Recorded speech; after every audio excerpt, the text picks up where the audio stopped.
22,000 కోట్ల స్టాకు విలువైన ప్యాడీని మిల్లర్ల దగ్గర సివిల్ సప్లైస్ కార్పొరేషన్ పెట్టింది.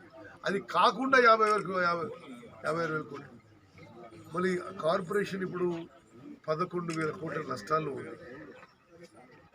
గత టీఆర్ఎస్ ప్రభుత్వం చేసిన నిర్వాహకం వల్ల ప్రతి ఏటా సివిల్ సప్లైస్ కార్పొరేషన్ కట్టాల్సింది 3,000 కోట్ల ఇంట్రెస్టే.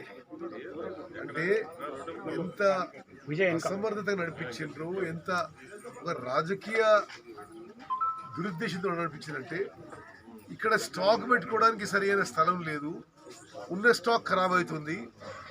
కర్ణాటక తమిళనాడు ప్రభుత్వాలు కొనుగోలు చేస్తామంటే అక్కడ కాంగ్రెస్ అక్కడ డిఎంకే ప్రభుత్వాలకు ఏమని చెప్పి వస్తాను. ఇక్కడ స్టాకు గోడౌన్లో మునిగిపోయినా సరే వాళ్ళు అమ్మడానికి నిరాకరించిన టీఆర్ఎస్ ప్రభుత్వం. మేము ఒకటి స్టాకు పొజిషన్ ఖరాబ్ అవుతుంది, అదేవిధంగా ఇంకా స్టోరేజ్ సరిగ్గా లేక ఎలకలు మరో వేస్టేజ్. అదేవిధంగా ఈ ఇంట్రెస్ట్ బర్డెన్, ఇంత స్టాక్ కొనుక్కొని అంటే ఒక విచిత్రమైన పరిస్థితి అలజేయాలి.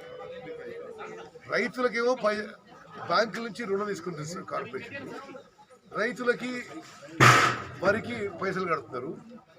ఆ వరిని మిల్లర్ల దగ్గర పెట్టి మిల్లర్లు దాన్ని ఈ సంవత్సరం తీసుకున్న వరిని వాళ్ళు అమ్ముకొని ఉపయోగించుకొని వాడు నెక్స్ట్ ఇయర్ మళ్ళా ఆ టైం వరకు అప్పుడు వచ్చే వరి కొనుగోలు చేసి ఇచ్చే ఒక తప్పుడు ప్రాక్టీస్ జరుగుతుంది ఈ కార్పొరేషన్కి మిల్లర్ల మధ్య.